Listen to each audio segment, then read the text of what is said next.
Okay, thank you. So good morning, everyone. I'd now like to call to order this meeting of the Human Resources Governance and Stakeholder Relations Committee of Waterfront Toronto. I've been advised that a quorum is present, so it's appropriate to proceed.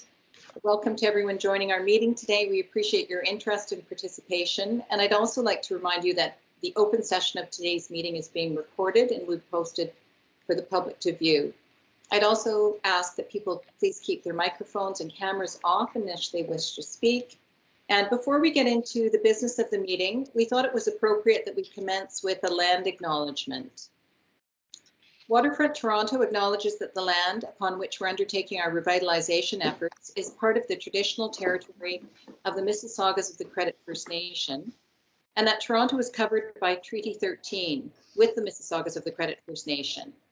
In addition, Waterfront Toronto acknowledges that Toronto has historically been a gathering place for many Indigenous people, including the Mississaugas of the Credit, the Anishinaabe, the Chippewa, the Haudenosaunee, the Wendat people, and is home to many First Nations, Inuit, and Métis peoples today.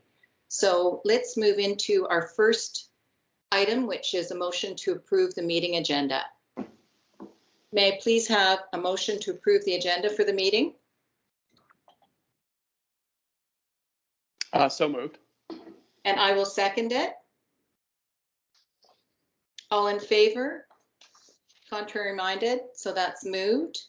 If we can move to the next item, the declaration of conflicts. Are there any conflicts of interest to be declared? None declared, so we can move on to the business of the meeting. Thank you. So item 3, the consent agenda. Can we have an approval of the minutes of the open session of the March 4th, 2021 meeting? May I have a motion to approve the meeting, the open session minutes? So moved. And I'll second. All in favor? Contrary? Okay, thank you. So now I'd like to ask Ian Ness, our General Counsel, to give us a brief update on the status of our governance document review. Thank you. Just very briefly, members and others present may remember that we are in the midst of our governance review process. We approved one of the documents in December. We approved 6 more in March. It was originally our goal to review and consider the balance of the documents. There's 7 more remaining that we've identified. Just because of the number of agenda items in front of the committee and the board, the month of June, we've decided to postpone it. So I just wanted to update you that the process is continuing. We will be coming back in September at the next meeting to have the balance of the documentation reviewed and hopefully approved. Okay. Any questions? Okay, thank you, Ian.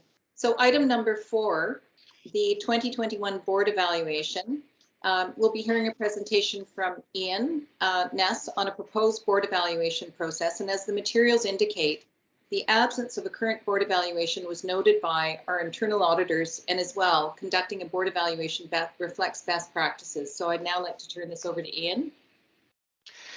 Thanks very much, Wendy. Yes, as the materials show, that this comes out of a recommendation from our internal auditors and reflects best practices that we should be conducting board evaluations. There's both tangible and intangible benefits from such a self-evaluation, and it reflects leading practices. So what we have done with input from senior team, including legal and finance, we looked at 3 possible evaluation processes. One was using our existing board portal, Board Effect. One was having our external counsel conduct the review, and the third was actually to engage MNP. We approached them, not the other way around, for their proposal. We looked at all 3. We considered them all. There is a brief summary provided in the board materials, the committee materials, what what management is recommending is that we engage MNP to provide the services. We were originally gearing up for June, but we'll do this in the fall. They will be the main benefit, or at least a principal benefit of using MNP is that A, they know us, and B, they will be conducting interviews with board, we think, board members and former board members, and we thought that that would be a good starting point. So we're recommending that that MNP be engaged to provide the board evaluation commencing in the fall of 2021. As I say, there's materials in front of the committee. I'm more than happy to answer any questions that that you may have. Okay, so thank you, Ian. As Ian indicated, we'd like to recommend for approval by the board that MNP be engaged to provide the board evaluation starting in September. And the good thing about that is we expect to have our full complement of the board. So that would be terrific. The form of the resolution is in your board book, so I'd welcome any questions or comments. I'm comfortable with the recommendation as presented, Wendy. Okay, thank you very much, Joe. So I'd now like to call for a resolution. May I please have a motion to recommend for approval the engagement of MNP to conduct the board evaluation? Is there a mover? So moved. And I'll second. All in favor? Contrary? So that's been passed. Okay, good. So we're moving right along here as fast as we can, Steve. So item number 5, the stakeholder relationship plan. So if we can hear from Cameron, our VP of Strategic Communications, to give us an update on the stakeholder relationship plan. Thank you, Madam Chair. This doesn't require a resolution, it's just for information. The report before the committee describes the status of this inaugural relationship tracking program that we're establishing. And the top line is that we've selected a vendor in the form of forum research, and that we will be in field with a foundational quantitative survey by the end of this month. I just want to take a moment, if I may, to just revisit why we're doing this, because this has come to the committee twice, back in November and in March, and I just wanted to do a refresh because that's a fairly big interval. This program we're launching is fairly well established in the private sector. As companies' valuations are more tied with their brand and their reputation, they've started tracking and monitoring risks and reputational risks in particular. Less so developed in the public sector, but certainly evolving. And so we're a bit of a vanguard in this respect. But while we don't have customers, as you would in the private sector, we do have a myriad of stakeholders. And to build the strong and stable relationships with them, we need to ensure that our words line up with our actions. And that's really a part of this. So specifically, what we're trying to achieve when we establish will be a standing panel of about 500 people. And we're going to be asking them and probing to make sure that we don't have a gap between our reputation, our performance, which is to say that people understand that what we're doing in terms of design excellence or affordable housing or beautiful public realm and public spaces, et cetera, that they understand that that's core to what we do. And that we understand shifting stakeholder expectations, not just because of COVID, but because, we've been around since 2001, and we have a mandate that I think is still current, but we need to check in on how we do our business, our purpose. How we equip ourselves. So we're going to be testing for that as well. And that means sort of constant confirmation. So we're at the beginning of this journey. We're going to be out with that survey. The great thing about having a standing panel is that it allows us to not only cultivate and nurture people over time, but it also allows us to reach and ensure that we're reaching diverse audiences and populations demographically, socioeconomically, and to use a fancy word, psychographically. So we're just at the beginning of this, and we'll report back at the next committee. Very good. Thank you, Cameron. Any questions for Cameron? Cameron, it's a 3-year term. Did I see that correctly? It is, yes. Yeah. Did you say you're going to be in the field in June? Did I read correctly in the report? And end of June with what we call the foundational survey, which is a quantitative survey. Yeah. And then Joe, it will filter down. Think of it kind of as a filter into getting the standing panel that we'll maintain over the next 3 years, and cultivate and nurture and define. Okay. And that standard panel will be used occasionally in qualitative format as well. Is that? Yeah, you can think of it as both it'll be a population of about 500, so not representative, so it will be more qualitative. That's great. Yeah. Okay. Nope, good work. Thanks, Cameron. Thank you, Joe. Any questions from the other board members that are joining us today? Kevin or Jeannie? Okay, so we'll move forward to item number 6, Human Resources Update from Rose, our VP of Human Resources. Over to you, Rose. Thank you, Madam Chair. Good morning, everyone. I'm going to take the HR report as read. However, if you will allow me, I'd like to highlight some of the efforts that we've made over this past fiscal year, especially around DE&I initiatives across the organization as a whole, not just in HR. As you know, Waterfront Toronto is a relatively small organization. We're just under 100 employees. We are committed to creating a diverse, equitable, and inclusive organization and culture. We work and live in one of the most ethnically diverse cities in the world. We want to deliver on our promise to create a waterfront for all. We want to ensure that we are reaching out to all equity-seeking groups and applying a diverse, equitable, and inclusive lens on all areas of Waterfront Toronto, from attracting talent to procuring and hiring consultants and contractors and working with development partners.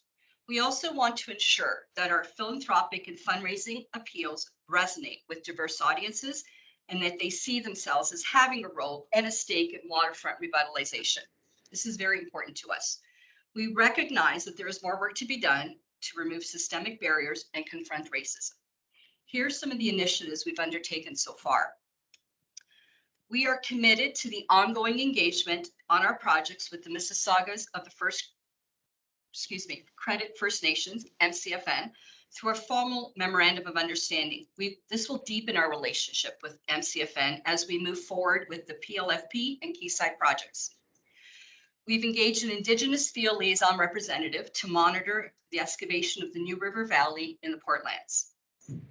We have ongoing discussions with MCFN regarding the potential participation and role in Quayside through joint working groups, and they meet regularly. In addition, there are continuous discussions regarding the advancement of the idea of locating an Indigenous center on the waterfront, and George can speak to this more later on. We've also made progress in engaging Indigenous peoples. We've selected our first Indigenous design expert, and that's Matthew Hickey. He joined our DRP back in January. We also hired our first Indigenous art curator, Brian Bird, who's on board with us. And Cameron can answer any questions with respect to art pieces that are going to be selected.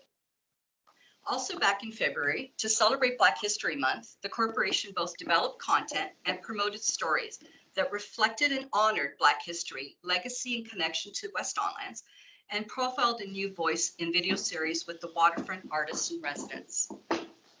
All Waterfront Toronto staff, board, and DRP members, as you can attest to, have completed the 8-week Indigenous Cultural Safety Training.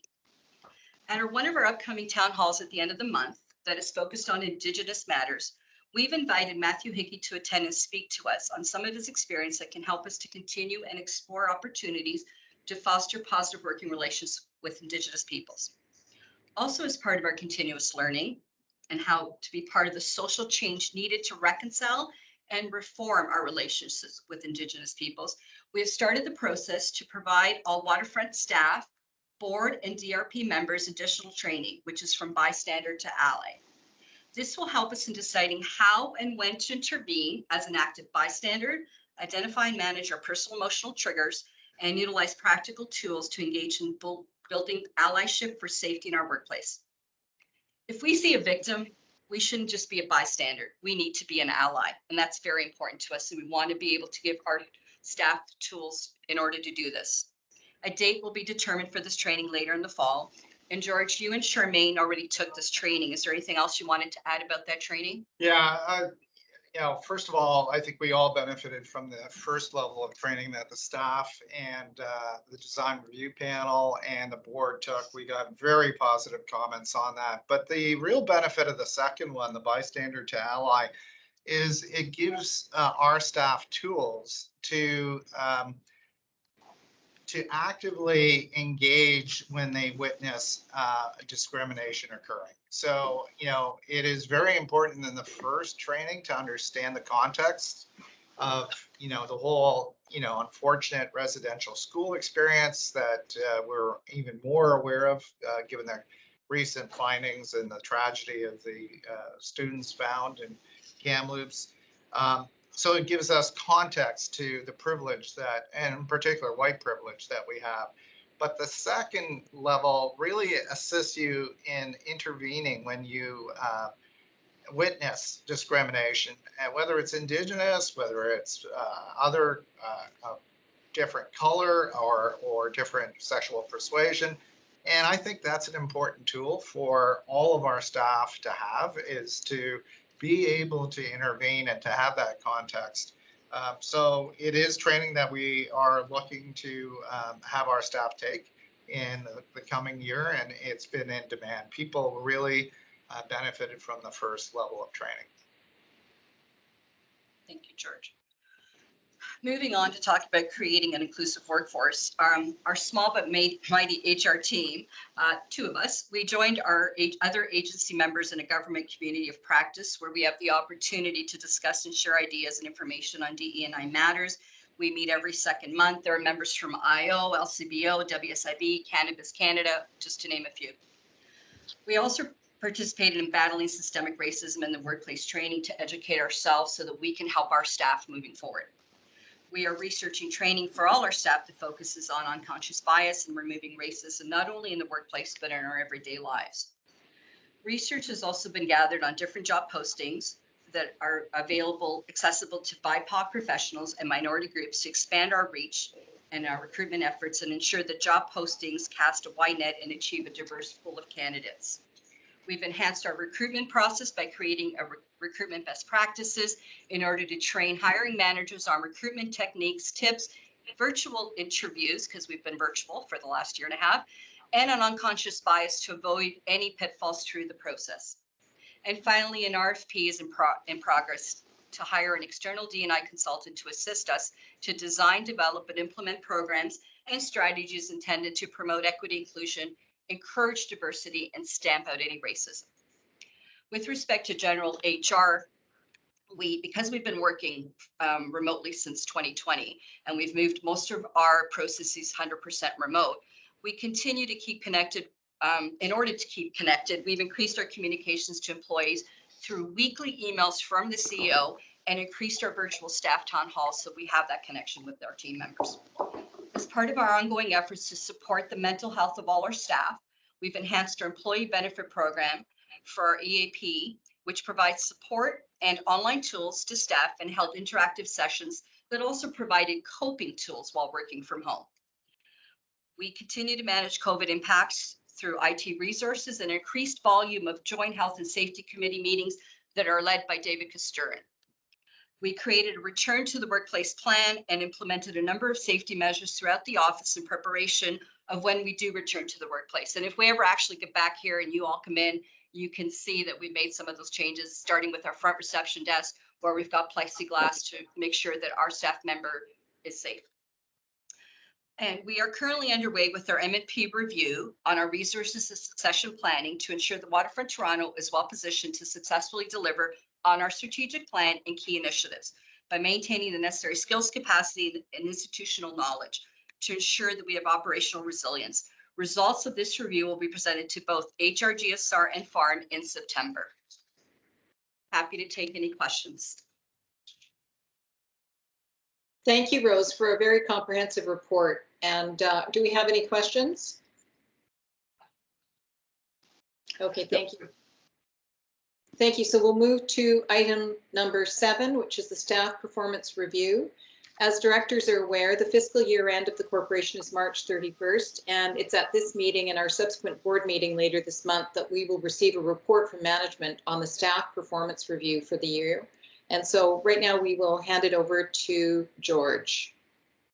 Thank you, Chair. So I'm not going to read all of the accomplishments you'll have in your binder in section 7, a full listing of the many very positive accomplishments of the corporation. I have to say I'm very proud. This has been a difficult year, given that we've had to work remotely and with COVID. And we have done 2 things. We've delivered on hugely complex projects, the Portland's flood protection, which continues to be, quite frankly, a marvel in terms of what we are doing here in terms of redirecting a river, building an island, and then planning for a community on that island, a very inclusive community. Quayside, as everybody's aware, we had sidewalk walkway at the beginning of the year. We've quickly redirected ourselves to put out a new RFQ, which has gone out and has been quite successful in attracting 10 complete proposals, which I'm now sharing with the board. And I think, also don't recognize all the other things that we're doing, whether it's some of the art displays, the parks that we're creating, whether, we continue to work on Love Park, on Reese Park. We're working on with the city on a number of projects, redirecting some of the Lakeshore, Commissioner Road, Cherry Street. We're doing stormwater. Not only do we have a very functional and very exciting stormwater plant, it also got acknowledged internationally for its design. So, we've really, I think, stepped it up. What I would also say is, we did this despite the fact, as you would know, last year for this year's compensation, we froze our senior management, and we're really tight fiscally. And you will see even in our evaluation at the tail end of that section, I'll get into more detail here, that one of the things that we did, we have 5 categories or 6 categories where we identify people that exceed expectation, achieved expectation, and achieved all expectations, which is still a very good rating. And then did not, or expectations were not achieved, or some of them were achieved. We really used to have a very dominant number on the high end. So it was not what most corporations have, which is more of a bell curve. We were much more structured in the assessments so that we were consistent both across the corporation, between the units, but also more consistent with what you would see in the outside world. So you will see that, we have much more of a bell curve. This year we did move a few people to the top category because it really was exceptional performance.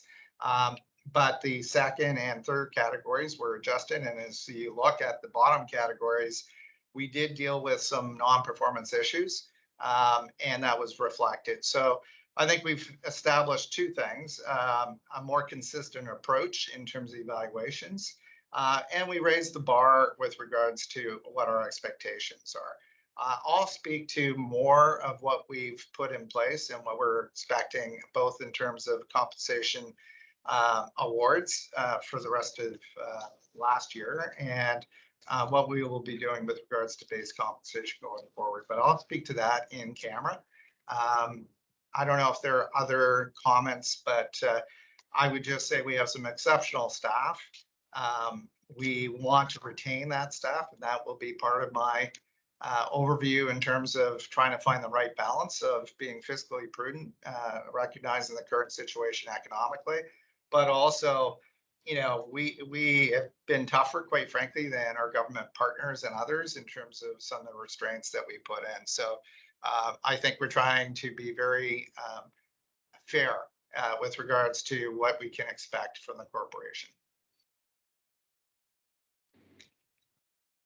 Thank you very much, Happy George. to take questions. Are there any questions for George? Not for me. Okay, thank you, Joe. So let's move to item number 8 on the agenda, the motion to go into the closed session. May I now have a motion to go into closed session to discuss items 10 and 11 of the day's agenda. And I just want to remind everyone that any resolution considered in the closed session needs to be passed when the meeting returns to open session.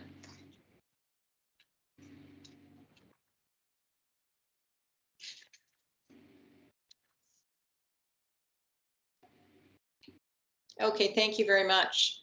So we've now returned to open session, having resumed the recording of the session. So may I please have a motion to approve the March 4th, 2021 committee meeting closed session minutes. Is there a mover? So moved.